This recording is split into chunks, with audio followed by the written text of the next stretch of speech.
Hello, my dear friends. Welcome to IFAS. My name is Dheeraj Mane और आज मैं आपको स्टीरियोकेमिस्ट्री का बहुत ही इंटरेस्टिंग टॉपिक पढ़ाने वाला है. सब टॉपिक है उसका जो नाम है कन्फर्मेशनल एनालिसिस. कन्फर्मेशनल एनालिसिस में भी हम पढ़ेंगे conformational analysis of N butane.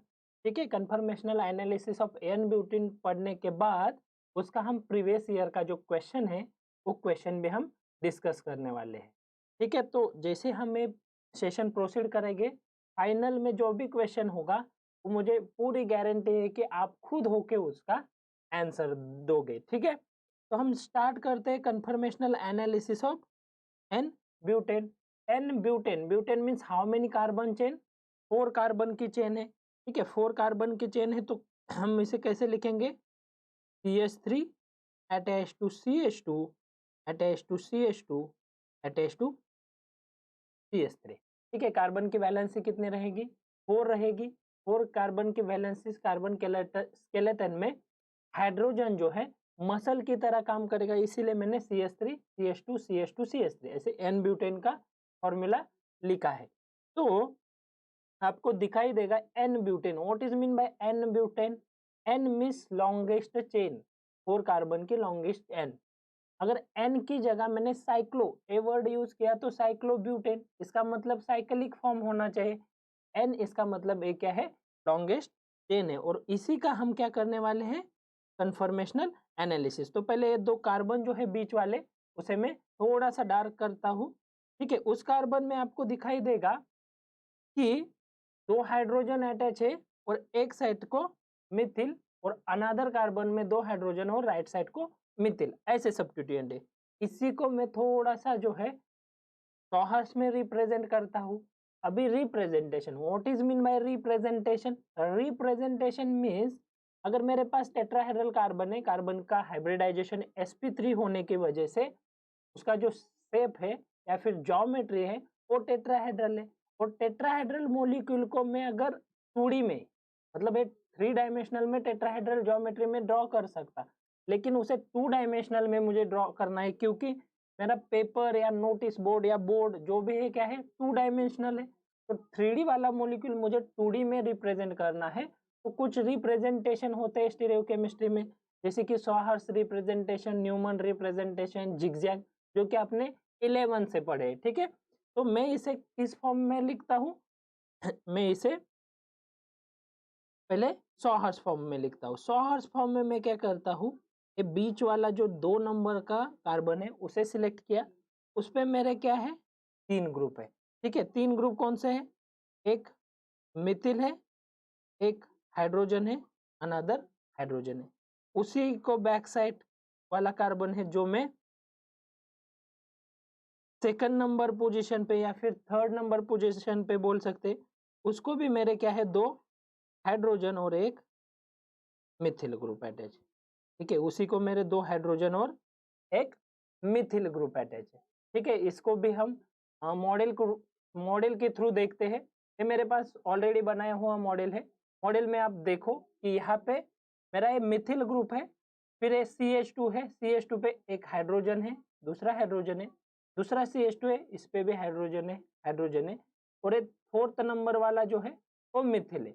इसी को मैंने कैसे किया है? रिप्रेजेंट किया है. ये तो 3D में आपको दिखा सकता हूँ, उसको मैंने प्लेन में लिखा है, इसलिए मैंने कैसे इसे एक किया है? Y shape. ठीक है, a frontier towards you, bottom side में मिथिल है तो मैंने यहाँ पे बॉटम साइड में मिथिल लिखा है. राइट साइड में हाइड्रोजन है, राइट साइड में हाइड्रोजन, लेफ्ट साइड में हाइड्रोजन, लेफ्ट साइड में हाइड्रोजन. तो ये मैंने वाई शेप लिखा है. ठीक है, उसी के पीछे वाला बैक साइड वाला जो है मैंने 2 नंबर का कार्बन कंसिडर किया है, उसे भी डाउन में मिथिल, लेफ्ट साइड में एक हाइड्रोजन, राइट साइड में एक हाइड्रोजन. ठीक है, तो ये मैं क्या करता हूँ? इसे वाई शेप आपको दिखाई देगा. Hydrogen hydrogen carbon methyl group, hydrogen hydrogen carbon और मिथिल ग्रुप, 2 वाई शेप है. ठीक है, इसी को मैं कैसे रिप्रेजेंट करता हूँ? न्यूमन में कन्वर्ट करता हूँ. ठीक है, ए सॉहर्स हो गया. न्यूमन मतलब क्या है? इसी को मैं इस एंगल से देखता हूँ. ठीक है, तो मैं वाई को क्या करता हूँ? एग्जैक्ट बीच वाले 2 कार्बन जो है एग्जैक्ट एक दूसरे के क्या पीछे लिखता हूँ. तो उसमें भी आपको पता है फ्रंटियर टूवर्ड्स यू जो है वो डॉटेड से हम डिनोट करते हैं, डॉटेड से डिनोट करेंगे। और बैक साइड वाला जो है वो हम सर्कल से डिनोट करते हैं, ठीक है। बैक साइड वाला कार्बन जो कि टूवर्ड्स में है उसे हम सर्कल से डिनोट करेंगे, फ्रंट में है टूवर्ड्स यू, इसे हम डॉटेड से डिनोट करेंगे। उस पे क्या है, फ्रंट वाले पे राइट साइड में हाइड्रोजन, लेफ्ट साइड में हाइड्रोजन और बॉटम में मिथिल। तो राइट साइड में मैंने इसे एक फ्रंट वाला मतलब डॉटेड से मैंने लाइन खींची है, हाइड्रोजन हाइड्रोजन और एक जो है मिथिल है, ठीक है, फ्रंट वाले को। बैक वाले को भी 2 हाइड्रोजन और एक मिथिल है। ये बैक साइड वाला है, इसे 2 हाइड्रोजन है और एक मिथिल है। ये मेरा क्या हो गया, रिप्रेजेंटेशन। वो भी कैसे, एक दूसरे के पीछे है। CH3 के पीछे CH3 था, H के पीछे H था, H के पीछे एक, मैंने थोड़ा साइड में लिखा है लेकिन एग्जैक्ट एक दूसरे के पीछे। H के पीछे H है, CH3 के पीछे CH3 है और H के पीछे एक H है। यहाँ से फ्रंट से आप देख रहे हो, इसलिए आपको फ्रंटियर कार्बन दिखेगा, बैक साइड वाला नहीं दिखेगा। बैक साइड वाले को मैंने सर्कल से लिखा है, फ्रंट साइड वाला जो है उसे डॉट से लिखा है, ठीक है। तो ये रिप्रेजेंटेशन हो गया। ये जो है उसे हम बोलेंगे न्यूमन रिप्रेजेंटेशन, ठीक है, जैसे कि आपने पढ़ा है। तो न्यूमन रिप्रेजेंटेशन से हम एन ब्यूटेन का एनालिसिस करेंगे। न्यूमन में हम अलग अलग फॉर्म दिखाएंगे, उसमें हम स्टैगर्ड क्या रहता, इक्लिप्स क्या रहता या फिर गाउच क्या रहता, वो सब हम इसमें डिस्कस करने वाले हैं। और फाइनल हम क्या डिस्कस करेंगे कि इसकी स्टेबिलिटी, कौन से कन्फॉर्मर की स्टेबिलिटी सबसे ज्यादा है।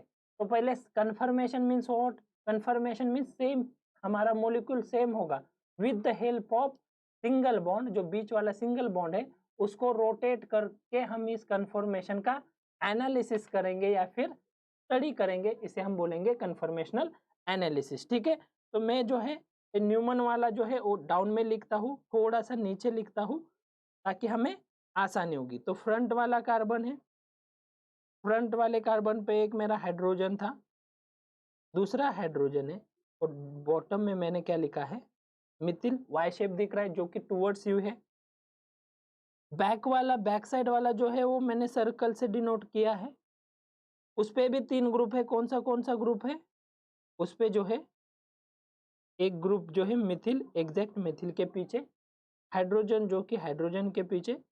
थोड़ा सा मैंने साइड में लिखा है ताकि आपको आसानी से दिखाई दे, लेकिन एक दूसरे में जो हाइड्रोजन हाइड्रोजन है उसमें डायहाइड्रल एंगल बिल्कुल 0 डिग्री का है, मतलब एग्जैक्ट एक दूसरे के पीछे है, ठीक है। इसी को मैंने अगर 60 का रोटेशन दिया, ठीक है, 60 का रोटेशन दिया, रोटेशन देते समय एक चीज ध्यान रखनी है, अगर मैं फ्रंट को सिलेक्ट करता हूं तो 360 तक, पूरा एक सर्कल कितने का होगा, 360 का।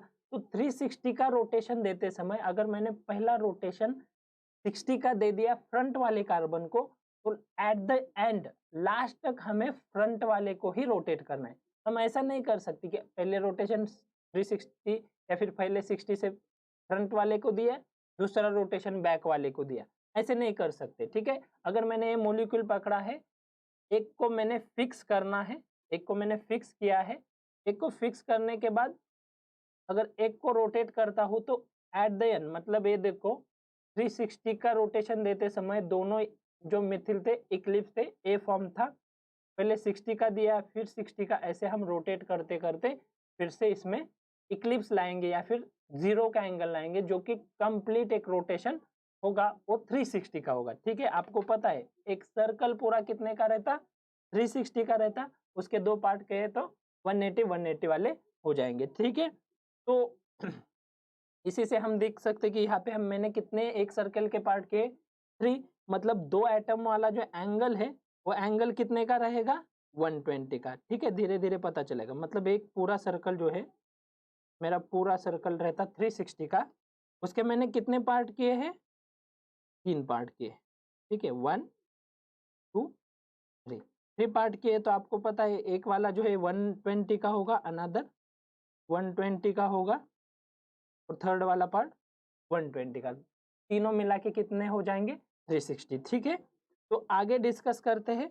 मैंने 60 का रोटेशन दिया, मेरे पे डिपेंड है या आप पे डिपेंड है कौन सा वाला फिक्स करना है और कौन सा वाला रोटेट करना है। तो मैं क्या करता हूँ, फ्रंट वाला जो है वो फिक्स करता हूँ और बैक वाले को रोटेट करता हूँ, ठीक है। तो फ्रंट वाला जो है मैंने फिक्स कर दिया, तो फ्रंट वाले को मैं एज इट इज लिखूंगा, एच एच एच। मॉडल के थ्रू भी हम देखेंगे, ठीक है। CS3H मैंने फिक्स कर दिया। बैक वाले को मैंने कितने का रोटेशन दिया, बैक वाले को मैंने 60 का रोटेशन दिया। तो ये बैक साइड वाला कार्बन है। कैसे रोटेट किया मैंने, सपोज एंटी क्लॉकवाइज या क्लॉकवाइज, क्लॉकवाइज करते, क्लॉकवाइज रोटेशन किया तो जो एक, मैं इसे थोड़ा सा हाईलाइट करता हूँ, ये जो हाइड्रोजन है वो कहाँ पे आएगा, ये जो हाइड्रोजन है वो इस पोजीशन पे आएगा, ठीक है। सॉरी हाइड्रोजन था, हाइड्रोजन जो है मेरा कौन से पोजीशन पे आएगा, 60, मतलब 120, दो एटम में का एंगल जो है 120, इसके बीच में आएगा, मतलब H आएगा। जैसे मैं H इधर लाता हूँ तो मिथिल कहाँ जाएगा, यहाँ पे जाएगा, और हाइड्रोजन जो है वो कहाँ जाएगा, यहाँ पे जाएगा, ठीक है। एक बार देख लेते हैं, ये मेरा कंफर्मेशन था, इसको मैंने फ्रंट वाला टूवर्ड्स मी वाला फ्रंट में ए कंसिडर करता हूँ, इसको मैंने फिक्स किया है, और बैक वाले को या फिर इस कार्बन को मैंने रोटेट किया है। रोटेट करते से मैं क्लॉकवाइज मतलब यहाँ रोटेट किया, तो मैं मिथिल 60 पे लेके जाता हूँ, तो ऑब्वियसली मेरे हाइड्रोजन भी अपनी पोजीशन जो है चेंज कर रहे हैं, तो एक दूसरे को जो है 60 पे जा रहे हैं, ठीक है। मतलब अगर मैंने मिथिल को रोटेट किया है तो हाइड्रोजन भी रोटेट होगा, ये हाइड्रोजन भी रोटेट होगा। पहले इक्लिप्स था, अब स्टैगर्ड हो गया, ठीक है। Eclipse and stagger means what, eclipse means zero dihedral angle, हमारा एग्जैक्ट एक दूसरे के पीछे जो कन्फर्मर मिल रहा था, कन्फर्मेशन मिल रहा था, उसे हम क्या बोलेंगे, इक्लिप्स, ठीक है। तो पहले वाला कौन सा है, इक्लिप्स, पहले वाला कौन सा है, इक्लिप्स। जो सेकंड बना उसे हम क्या बोलेंगे, स्टैगर्ड, ठीक है। सेकंड जो बना उसे क्या बोलेंगे, स्टैगर्ड, ठीक है। स्टैगर्ड और इक्लिप्स हमें कब तक रोटेट करते रहना है, 360 तक। तो मैंने फर्दर इसे रोटेशन दिया कितने का, अभी मैंने पहले वाली बात बोली थी वो ध्यान रखो, फ्रंट वाले को मैंने अगर एक बार फिक्स कर लिया तो 360 तक फ्रंट वाले को ही फिक्स करना है। तो मैंने फ्रंट वाला कौन सा कंसिडर किया है, वाई शेप, ठीक है। उसे मैंने फिक्स किया है पहले, तो अभी भी फिक्स करके लिखता हूँ, CS3 है, H है, H है। बैक वाले को क्या करता हूँ, अब रोटेट करता हूँ, तो बैक वाला मैंने सर्कल से डिनोट किया है, उसको मैं क्या कर रहा हूँ, रोटेट कर रहा हूँ। तो बैक वाला जो है, अब ए जो हाइड्रोजन है वो कहाँ जाएगा, एग्जैक्ट इस H के पीछे जाएगा, ठीक है। इस जो है एग्जैक्ट H के पीछे जाएगा, ए को कहाँ पे जाएगा, मिथिल के पीछे जाएगा, और मिथिल मेरा हाइड्रोजन के पीछे जाएगा। मतलब मुझे फिर से कौन सा कंफर्मेशन मिल रहा है, इक्लिप्स। डायहेड्रल एंगल कौन सा है, 0 है, फिर से जो मिल रहा है वो कौन सा है, इक्लिप्स कंफर्मेशन मिल रहा है, ठीक है। इक्लिप्स का कंफर्मेशन मिल रहा है। तो आप देख सकते हो मैंने 60 का रोटेशन दिया तो मुझे स्टैगर्ड मिला, सेकंड 60 का रोटेशन दिया तो फिर से मुझे इक्लिप्स मिला। तो एक जो था वो 0 का रोटेशन, मतलब रोटेशन नहीं, जो स्टार्ट किया था वो मॉलिक्यूल है, पहला रोटेशन कंप्लीट हुआ तो 60 का, दूसरा रोटेशन मतलब 120 का, मतलब इस मिथिल से जो है मिथिल फिक्स किया है। बैक साइड वाला मिथिल जो है, कौन सा मिथिल, ये जो मिथिल है, यहाँ तक आने के लिए 60 लगे, फिर आगे जाने के लिए 120 लगा, ठीक है। 60 + 60 120।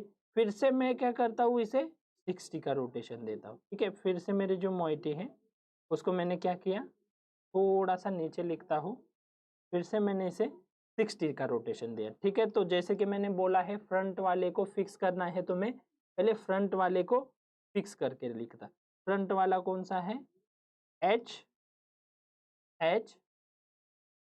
CS3। बैक साइड वाला जो है उसे मैंने क्या करना है, रोटेट करना है, तो बैक साइड वाले को मैंने रोटेट किया। तो बैक साइड वाले को जैसे रोटेट करता हूँ तो मिथिल ग्रुप, यहाँ मैंने फर्स्ट से क्लॉकवाइज ही रोटेशन दी है, तो ये मिथिल ग्रुप अपनी पोजीशन आगे लेके जाएगा, यहाँ पे आएगा, तो ऑब्वियसली H जो है यहाँ पे आएगा और H जो है यहाँ पे आएगा।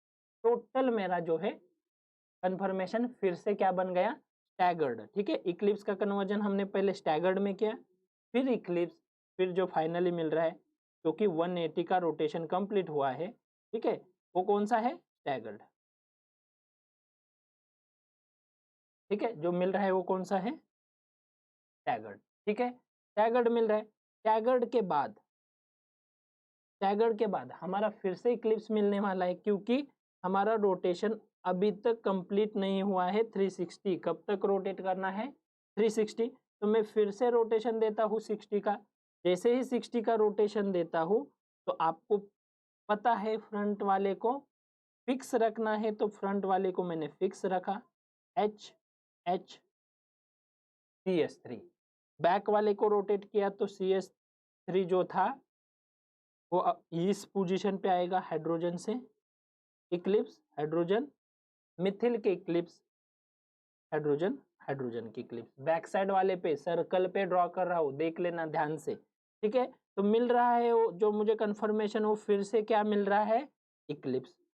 अब थोड़ा सा ध्यान से देखो, ये जो रोटेशन कंप्लीट हुआ है वो कितने का है, 240 का। ठीक है, कितने का है, 240 का। 240 का क्यों, 60 60 60 से रोटेट करते जा रहे। तो आपको यहाँ पे ऑब्जर्व होगा कि 120 वाला जो मेरा रोटेशन 120 था और 240 था, वो दोनों एक दूसरे के क्या दिख रहे, सेम दिख रहे। मतलब यहाँ पे भी मिथिल और हाइड्रोजन इक्लिप्स है, यहाँ पे मिथिल और हाइड्रोजन इक्लिप्स है, यहाँ पे मिथिल और हाइड्रोजन इक्लिप्स है, यहाँ पे भी मिथिल और हाइड्रोजन इक्लिप्स है, और फाइनली हाइड्रोजन हाइड्रोजन इक्लिप्स है, हाइड्रोजन हाइड्रोजन। मतलब दोनों, बस क्या है, एक लेफ्ट साइड में मिथिल है, एक राइट साइड में। मतलब दोनों एक दूसरे के, अगर हम एनर्जी की बात करें या स्टेबिलिटी की बात करें, क्वेश्चन किस पे आएगा, which of the following conformation is a more stable या फिर लीस्ट स्टेबल, इस पे क्वेश्चन आएगा। या फिर स्टेबिलिटी ऑर्डर, कौन सा ज्यादा स्टेबल है, कौन सा कम स्टेबल है, 3 कन्फर्मेशन देंगे, 4 देंगे, तो 1 2 3 4 4 3 2 1 ऐसे हमें क्वेश्चन देंगे या फिर उसके आंसर देंगे, ऑप्शंस देंगे। ठीक है, तो आपको दिखाई दे रहा होगा कि मेरा 120 वाला रोटेशन और 240 वाला जो है सेम एनर्जी पे और सेम स्टेबिलिटी पे रहेंगे, क्योंकि मिथिल हाइड्रोजन इक्लिप्स है, मिथिल हाइड्रोजन इक्लिप्स है और हाइड्रोजन हाइड्रोजन इक्लिप्स है। ठीक है, फिर से मैंने अगर 60 का रोटेशन दे दिया, क्योंकि मेरा कंप्लीट नहीं हुआ है, 60 का रोटेशन दिया तो जैसे आपको बोला गया है फ्रंट वाला और बैक वाला दोनों ड्रॉ करने हैं। फ्रंट वाले को मैंने एज इट इज रखा है पहले से, तो मैं as it is methyl methyl hydrogen लिखता हूँ।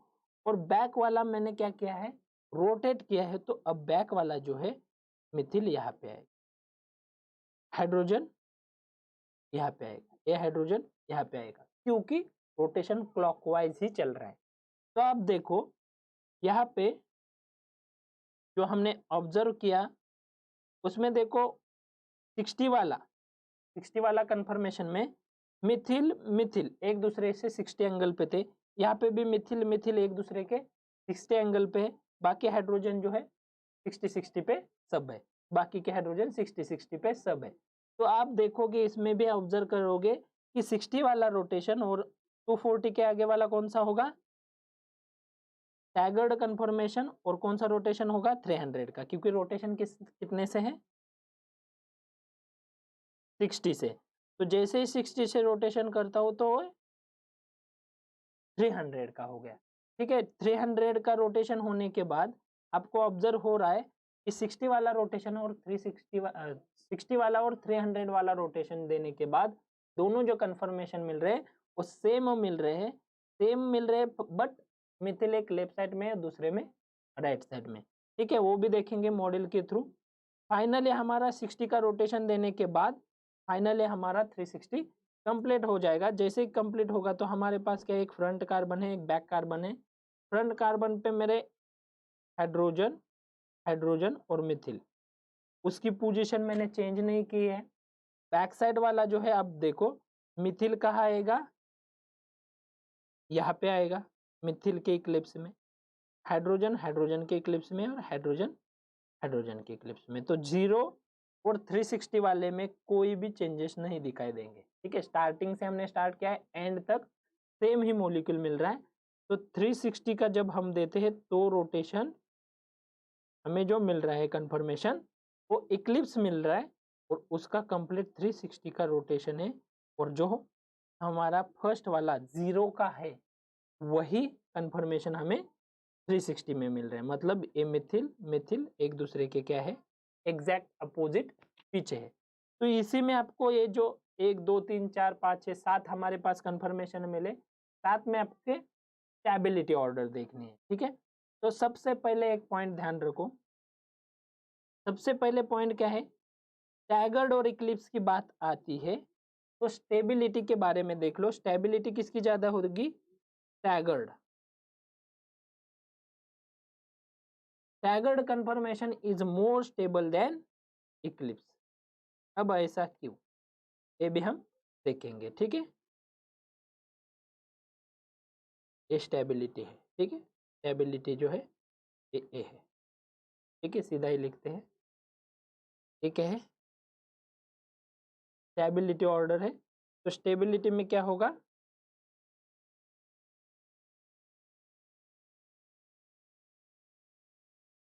ठीक है, स्टेबिलिटी में हमने देखा कि staggered confirmation is more stable then Eclipse confirmation. मतलब क्या है, ये देखो ये मॉडल है, मॉडल जो है मिथिल एक दूसरे के पीछे है।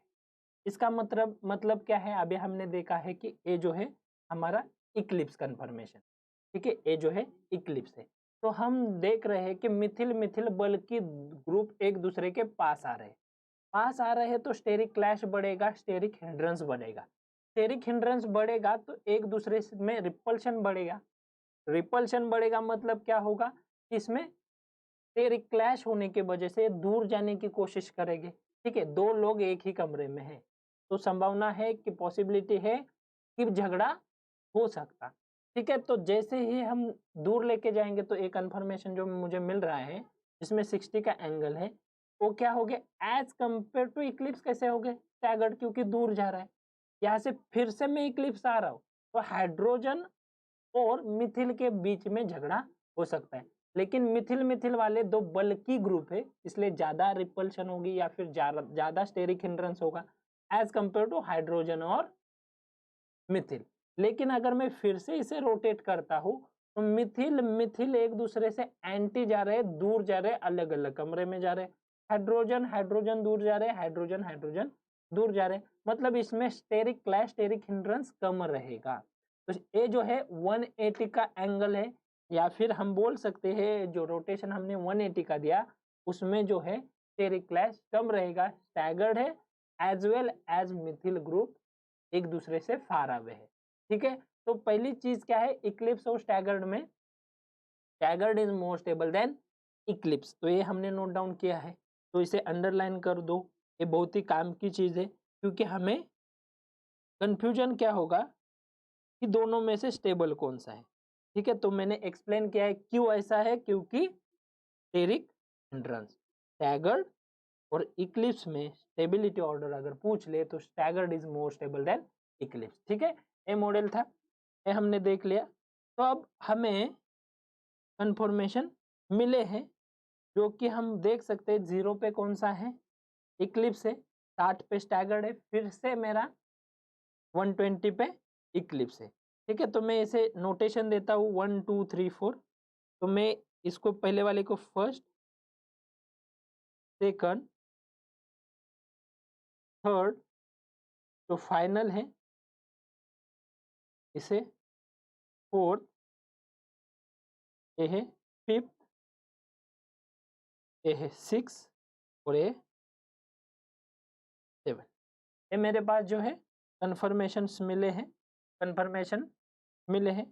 उसमें से आप देख सकते हो 0 वाला और 360 वाले की एनर्जी सेम होगी या फिर स्टेबिलिटी सेम होगी क्योंकि दोनों सेम मिल रहे। मतलब 0, 360 जो है वो क्या है, इक्लिप्स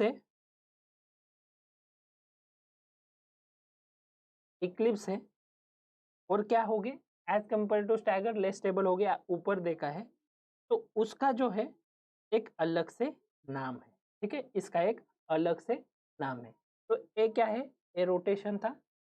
ए मिथिल मिथिल ग्रुप एक दूसरे के कैसे आ रहे, तीन आ रहे। तो इसका इस कन्फॉर्मेशन का एक नाम है, नाम से भी क्वेश्चन आ सकता है, विच कन्फॉर्मेशन इज मोर स्टेबल। तो इसका एक नाम है 0 वाला और 360 वाला जो कि इक्लिप्स है, इसका नाम है सीन पेरिप्लेनर। नोट डाउन कर लो, सीन पेरिप्लेनर, क्योंकि एक दूसरे को कैसे है, तीन है, इसका नाम है सीन पेरिप्लेनर, सीन पेरिप्लेनर। ठीक है, ये सीन पेरिप्लेनर हो गया। अब नेक्स्ट वाला जो है वो ध्यान से देखो, जो कि 60 और 300 वाला है। इस कैसे 60 और 300 वाला, यहाँ पे मैंने रोटेशन किया है 60 का, तो मेरा जो डायहेड्रल एंगल बन रहा है वो दोनों में कितने का है, मिथिल मिथिल में 60 का है। ठीक है, जैसे मैं 360 का रोटेशन देता हूँ कंप्लीट करने से पहले, तो 300 पे मिल रहा है, वो भी मेरा क्या है, 60 का ही आ रहा है। मतलब आइदर क्लॉकवाइज और आइदर एंटी क्लॉकवाइज आ रहा है, इतना ही डिफरेंस है, बाकी के एटम सेम है।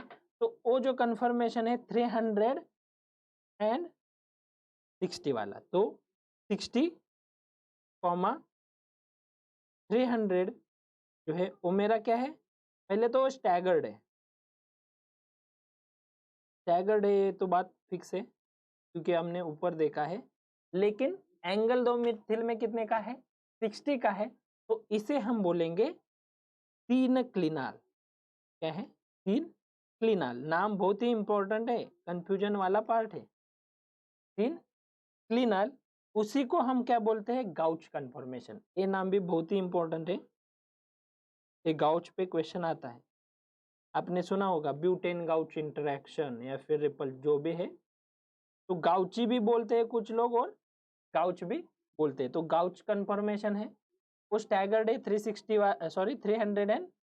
वाला।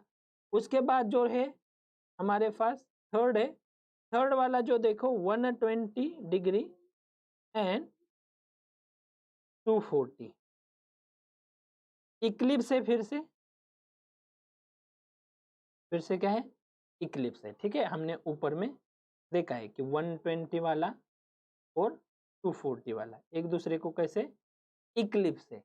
तो एक दूसरे को इक्लिप्स है, और मिथिल मिथिल के एंगल जो है, दो मिथिल वाला बीच वाला एंगल दो मिथिल के वो 120 का है। इक्लिप्स है लेकिन दो मिथिल में डिस्टेंस कितने का है, 120 का है।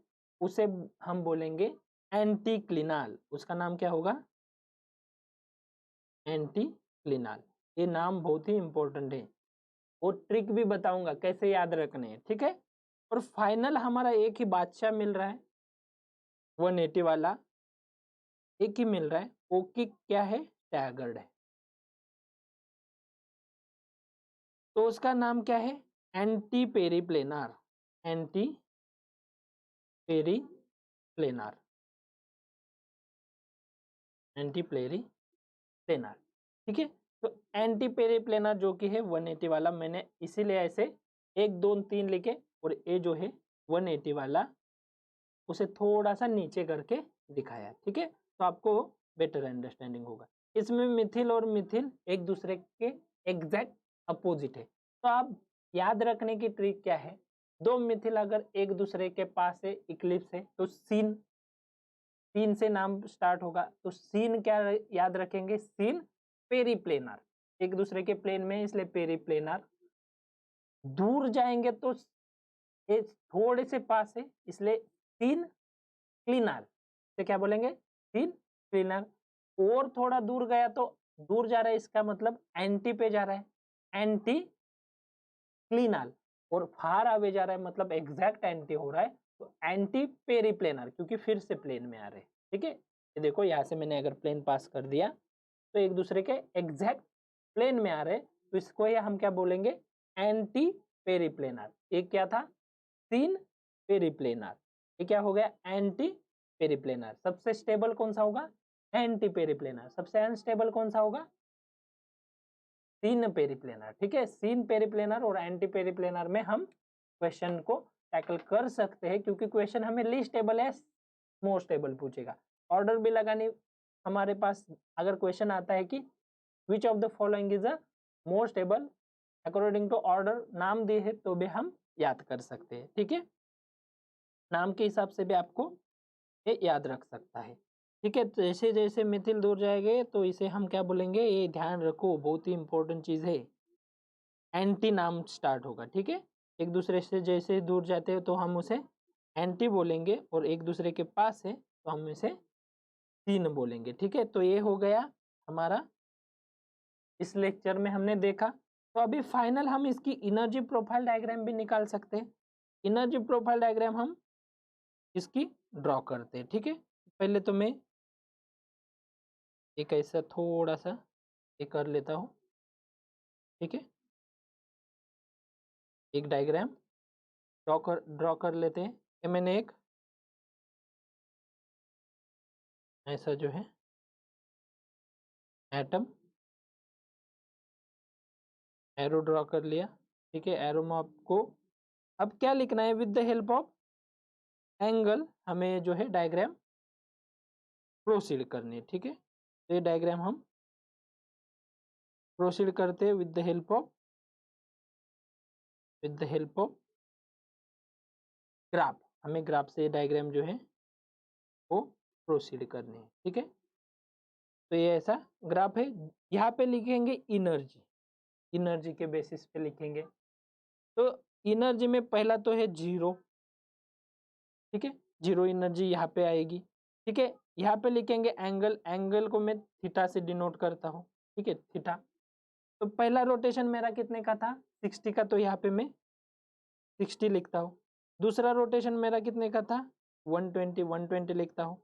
तीसरा रोटेशन मेरा कितने का था, 16, तीसरा रोटेशन कितने का था, 60 180 का हो गया तीसरा।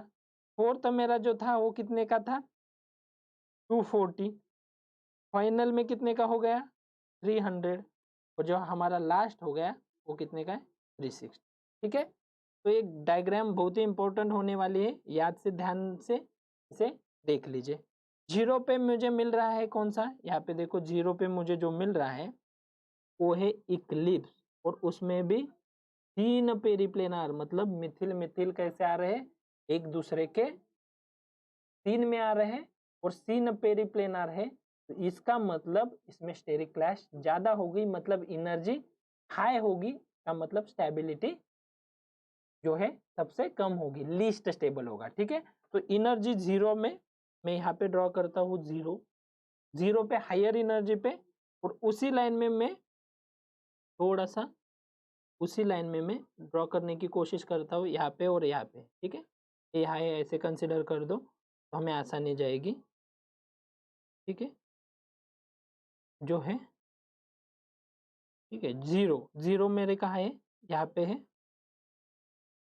जीरो और 360 हायर एनर्जी पे है, क्योंकि क्या है, स्टेबिलिटी सबसे कम है, इक्लिप्स है। सबसे नीचे कौन सा आएगा, 180 वाला, क्योंकि वो क्या है, एंटी पेरिप्लेनर, मतलब एनर्जी क्या रहेगी, लो, स्टेबिलिटी क्या रहेगी, हाई।